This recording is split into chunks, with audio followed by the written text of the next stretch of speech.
नहीं, डॉक्टर जावेद के आगे, गलतियां। मास्टर मुजाहिद के आगे। अच्छा। हाँ हाँ, डॉक्टर मास्टर मुजाहिद के आगे डॉक्टर जावेद साहब हाँ फीका पड़ हाँ गए हैं, हाँ हाँ। आपके कहने का ये है। तो देखिए, वो कोई सांसद नहीं है, जी न कोई विधायक है, पहले विधायक थे, पूर्व हैं, जी बिल्कुल है, उसकी पार्टी की सरकार है बिहार जी में। जी। कुछ जनता की समस्या ऑफिशियल या कुछ ऐसे इसमें काम करता था, लोगों का पीछा करता था, मदद करता था, अच्छा जी बात है। पर विकास के रूप में अभी तक कुछ नहीं दिखाया है। अगर विकास के रूप में देखा जाए तो डॉक्टर जावेद बिहार के अंदर बहुत कुछ विकास को लाया है, ये आप भी अच्छी तरह से जानते हैं, ठीक है। विकास अच्छा, दो चार काम और गिनवा रही बात, हमारे सारिफ साहब, मैं माफी चाहता हूँ, दो चार काम, 5 काम गिनवा दीजिए डॉक्टर जावेद साहब का। हाँ सर, मैं बताने चाहता हूँ, देखिए अभी जितना सारा रोड बन रहा है, जी। ठीक है, अभी एक हम्म, बाईसी टू ये कौन हाट है, कोचन हम्म, हमन सोनथा के पास, वहां तक एक रोड बन रहा है, डबलिंग हो रहा है, उसी के इसमें है, जी। ठीक है। ये रोड तो अच्छा। हाँ, उसी के शिलान्यास में अभी बन रहा है, उसी के इसमें कार्यभार में बन रहा है सर। अच्छा, आगे और बढ़िए। एक रेलवे लाइन का काम चालू हुआ है, कहाँ कल कहाँ? पे? गलगलिया टू अररिया, हमारे रौता से जो उसी के इसमें है सिंगना सर। होता हुआ रेलवे लाइन जाने वाले, तो वो चल बन गया क्या? वो नहीं, वो उसके बारे में नहीं कर रहा हूँ, वो गलगलिया टू पहले जो पास किया हुआ था इसका, आपको याद होगा, ये तस्लीमुद्दीन के हम्म। वक्त का, उसका काम चालू कर चुका है डॉक्टर जावेद साहब ने। और रही रैली, जो कि एक युवाओं का आवाज बन के और संघर्ष करते बिल्कुल हुए युवा बिल्कुल। नजर आ रहे हैं, तो हमको उसको तो सपोर्ट करना लाजमी बनता है। क्या लगता है आपको 2024 में राहुल गांधी जी प्रधानमंत्री की लाजमी है गद्दी ना, में फर्ज है बैठेंगे? भाई। नहीं नहीं नहीं, राहुल गांधी जी प्रधानमंत्री बनेंगे कभी, ये आपको बता देना चाहता हूँ मैं। जी लिखित लिखित में देंगे आप? हाँ, लिखित में देंगे आप? हमारे राय नहीं, हम लिखित में नहीं, मैं मेरे राय से बता रहा हूँ, मैं अपने राय से। भाई 2014 से पहले आपको को मौका दिया गया। जी जी, 1947 से 14 से 2014 तक, हाँ 1947 से 2014 सर, तक। बिल्कुल सही। बिल्कुल बिल्कुल मौका दिया गया था, उस टाइम मेरा भी उम्र नहीं था, मैं भी नहीं जानता था कि रतन आजाद राजनीति क्या साहब। होता है, नहीं होता, उतना उम्र नहीं था। पर अभी मेरे उम्र में मेरे चलते हुए अभी राहुल गांधी जी आ रहे हैं 2014 के बाद। जी। 2014 के पास राहुल गांधी के पास विकल्प नहीं था आने का, दो ऐसा युवा का। 2019 में भी आए थे राहुल गांधी जी। हाँ बिल्कुल आए थे, उसका समर्थन में थे, और आएंगे, थोड़ा संघर्ष लगता है, अपना कुछ लोकसभा अच्छे को जो उनका लोकसभा सीट कुछ, था वो वहां से हार गए थे। क्या बोलते हाँ हैं, बिल्कुल यूपी के। है। हाँ। हाँ, किशनगंज लोकसभा का। किशनगंज लोकसभा का माहौल क्या है? हम लोग सीमांचल के लोग जो है ना, सिर्फ जी वोट देने के लिए पैदा हुए हैं। जी वोट के बदले कुछ लेना देना हम लोग को है नहीं। जी। और सीमांचल में कभी भी विकास मुद्दा नहीं रहा है, बिल्कुल। कभी भी नहीं रहा, और इस बार भी विकास मुद्दा नहीं है। कोई अपना क़यादत को मजबूत करना चाहता है, तो कोई केंद्र में सरकार बनाना चाहता है, तो कोई वोट बीजेपी के खिलाफ देना चाहता है। यही 3 मुद्दा है यहाँ, बिल्कुल जबकि विकास के मुद्दे पर आना चाहिए। बिल्कुल सही बात। क्योंकि सबने सबने सीमांचल को लूटा है। हाँ, हम ये कह सकते हैं। जी बिल्कुल। जी। क्योंकि वादा तो किए, बड़े बड़े वादा किए कि ये करेंगे वो करेंगे यहाँ, लेकिन जीतने के बाद सब खत्म। नहीं, सिर्फ अपने ये पेट भी भर। नहीं है कि सिर्फ इसमें नेता ही दोषी नहीं है।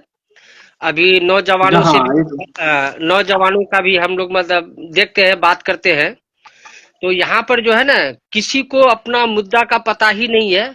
सब मतलब ये क्या होता ना कि अपना एक मिजाज में बैठा लिया है कि मैं सही हूँ, मुझे ये मजबूत करना है, मुझे वो करना है। किसी के पास कोई बड़ा विजन है नहीं, बस सिर्फ वोट जी करना है और थोड़ा बहुत नेतागिरी करना है, ये चीज है। मैं एक चीज आपको बता दूं, आज का जो स्थिति है, नेता और पार्टी के हम किसको वोट करें, तो अगर हमें जी पार्टी पसंद है तो नेता पसंद नहीं, अगर नेता पसंद जी है तो फिर पार्टी पसंद नहीं। और मुझे जी लगता है कि अब यहाँ के लोगों को पार्टी से ऊपर उठ करके हम लोग को नेता को वोट करना चाहिए।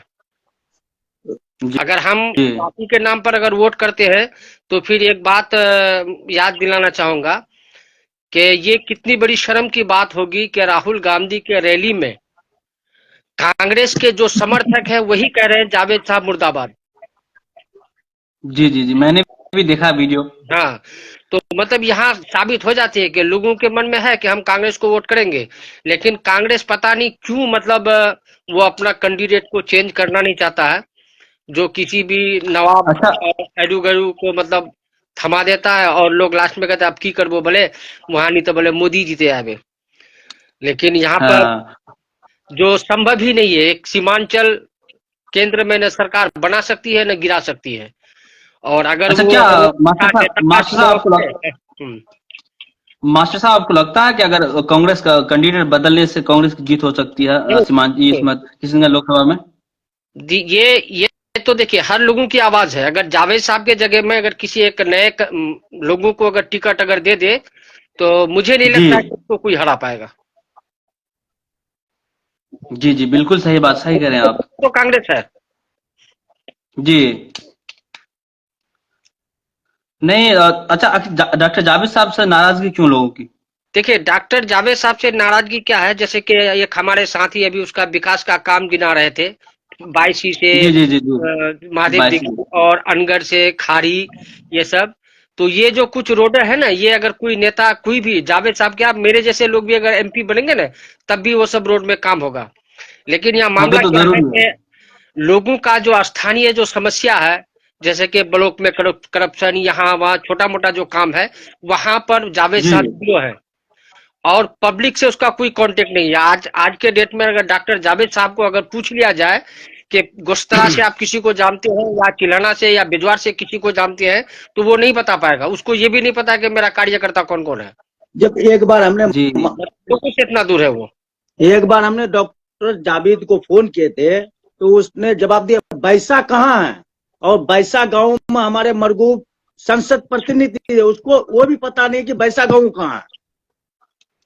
जो भी बैसा के बगल में वैसा प्रखंड है। हाँ, बैसा प्रखंड गांव, बैसा बगल में हरिया, हरिया से मरगूब साहब जो कांग्रेस का वो शायद ये नहीं, मीडिया बैसा से हाँ बैसा प्रखंड। हाँ, आपके हिसाब से मजबूत कैंडिडेट कौन है?